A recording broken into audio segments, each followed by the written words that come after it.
네, 안녕하세요. 오늘은 지금까지 코넬리우스 반틸의 개혁신앙과 현대사상을 읽으면서 개인적으로 이런 부분들이 우리가 한번 생각해 볼 거리가 아닌가 정리하는 시간을 갖도록 하겠습니다.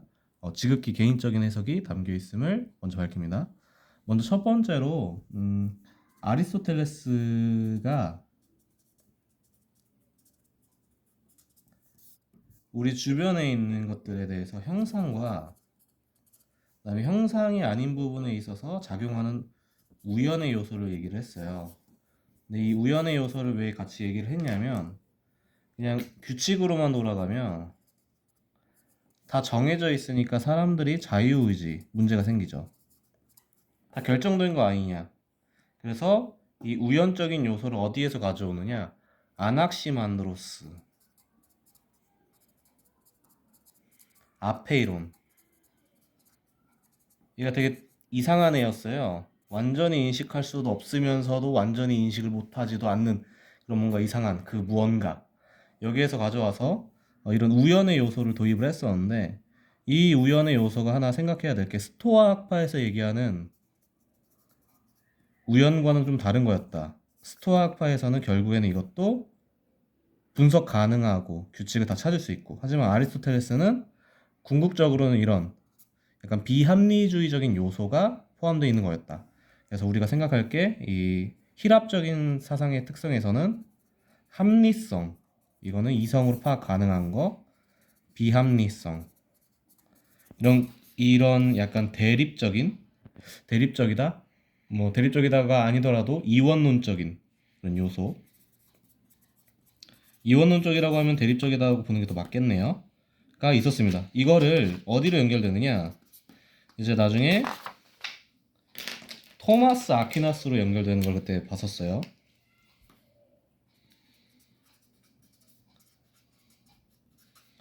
이 토마스 아퀴나스가 이런 아리스토텔레스적인 요소를 가져와서 존재의 유비라는 개념을 얘기했었어요.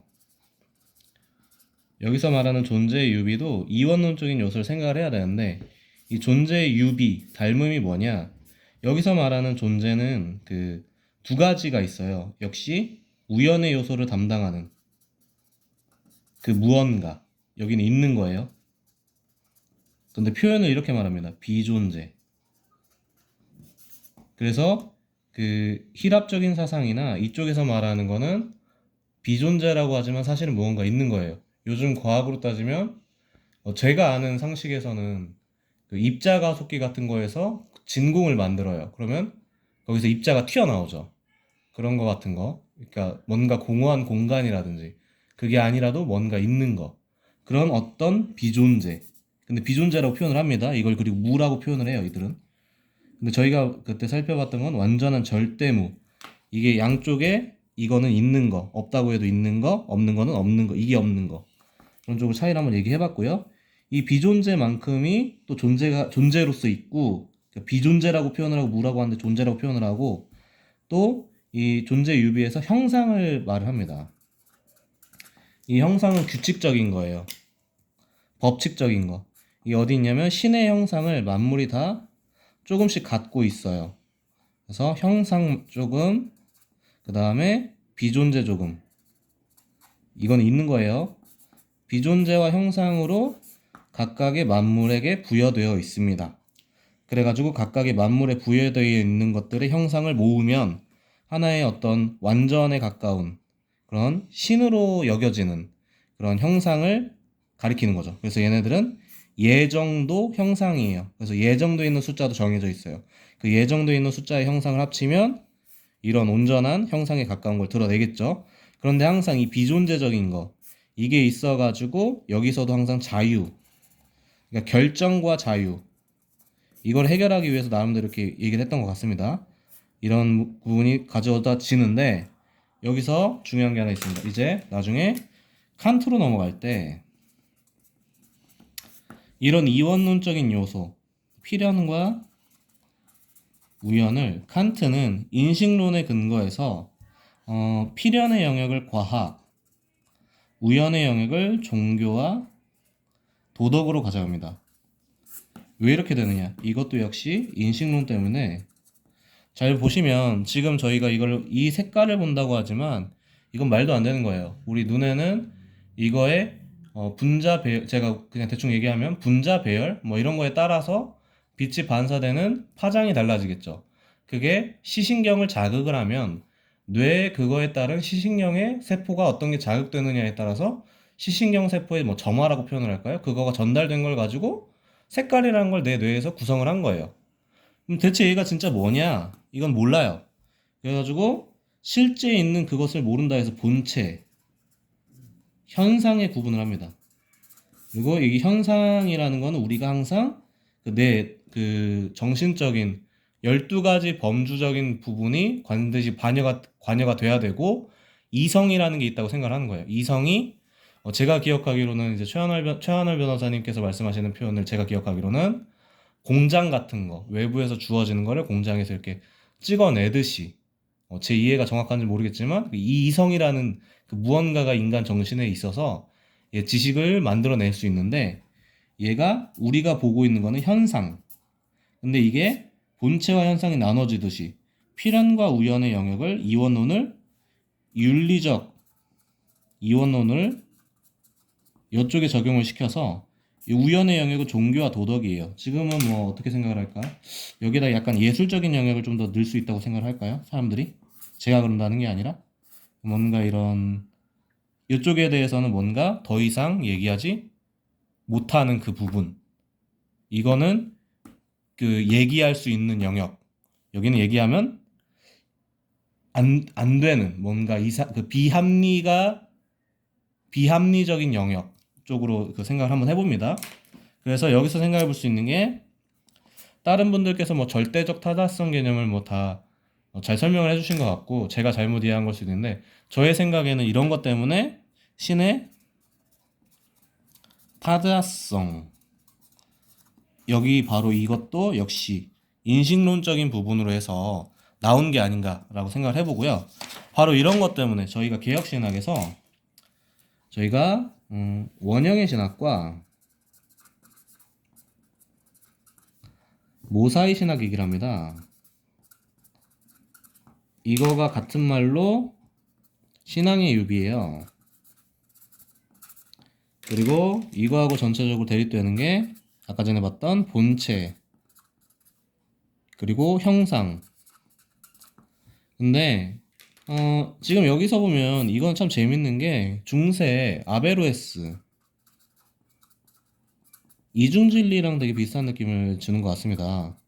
철학적 진리 따로 있고 신학적 진리 따로 있고 왜냐면 당시에도 봤을 때 좀 대립되는 요소가 있다고 생각을 했었던 것 같아요. 그걸 그래서 나눠가지고 두 진리가 따로 있다라고 했던 거가 마치 부활한 것 같은 느낌을 개인적으로 받는데 어쨌든 차이가 무엇이냐 여기서 보면 우리는 이 신앙의 유비가 원형의 신학, 모사의 신학 같은 건데 여기선 절대적인 분리를 얘기하지만 우리는 코넬리우스 반틸의 전제주의를 생각했을 때 모든 지식은 누구로부터 왔다? 하나님으로부터.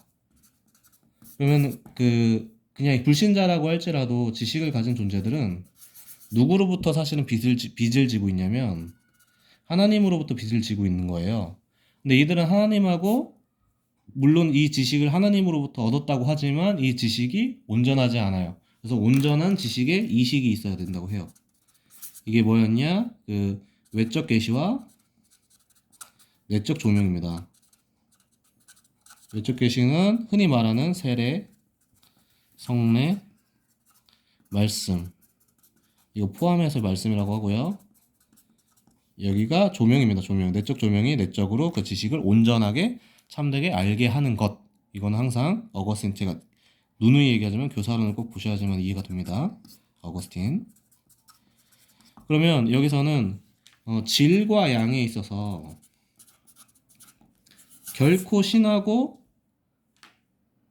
비교할 수도 없겠지만 어쨌든 여기는 뭐냐면 원형의 신학과 모사의 신학은 이런 이원론적인 그런 개념하고는 연결되는 부분에 연결이라고 할까요? 이런 부분에 있어 차이가 있어. 이건 어떤 거를 얘기를 생각을 해볼 수 있냐면 소통. 그러니까 창조주와 피조물의 소통 같은 부분도 한번 생각해 볼 수가 있지 않나. 그래가지고 우리가 이런 부분을 인식론적인 부분을 한번 이해하는 그런 나름대로의 인사이트라고 할까요? 혹시라도 이런 부분 생각을 안 해보셨던 분들이 있으면 이런 식으로 한번 생각을 해보시고, 그리고 이런 부분 같은 경우에는 개혁교의학 개요, 되게 유명한 책이죠. 헤르만 바빙크의 개혁교의학 개요에 원형의 신학과 모사의 신학 부분에 또 있고, 제가 영상에도 올렸으니까 같이 한번 보시면서 살펴보시는 거 되게 좋을 것 같습니다. 그리고 또 제가 이렇게 영상 올리면서 하나 나누고 싶은 건 이것만 나누고 마치겠습니다. 제가 이제 신학생인데 이게 같이 많이 개혁주의 하시면서 요즘에 이런 게 같이 공부할 사람이 많이 없어가지고요. 이게 저도 틀릴 수 있잖아요. 근데 틀리면 틀렸다, 아니면 뭐 맞으면 맞았다, 아니면 뭐 이거는 어떻게 해야 된다, 이제 학생들끼리 사실은 토론을 하면서 그 성장이 많이 이루어지는데, 그러니까 맞고 틀리고를 떠나서 싸움이 나쁘다는 게 아니라, 사실은 펠라기우스가 있었기 때문에 어거스틴이 학문적으로 이제 은총론을 싹 정립을 했던 것처럼, 그런 뭔가 이런 서로 함께 토론을 하면서 얘기를 할 수 있는 사람이 있으면 좋은데, 이게 검증받을 때가 참 애매하더라고요. 뭐 교수님들도 교수님들이 실력이 없다는 게 아니라 이런 부분에 있어서 관심이 있으신 분들이 좀 적어서. 그래서 언제든지 자꾸 많이 나누지만 잘못된 게 있으면 꼭 알려주시면 감사하겠습니다. 그리고 함께 이렇게 개혁주의 안에서 이렇게 인식론적인 부분을 바탕으로 해서 원래 원리적으로 진짜 신학을 우리가 하려면 어떤 부분을 살펴봐야 되는지를, 그렇게 그게 인식론적인 부분이다 라고 생각하시는 분이 있으면 함께 공부하는 기회도 있으면 좋겠습니다. 네, 감사합니다. 이렇게 해서 코넬리우스 반틸의 개혁신학과 현대사상, 지금까지 읽으면서 개인적으로 한번 중간 정리 한번 해보는 시간 가졌습니다. 네, 다음에 뵙겠습니다. 감사합니다.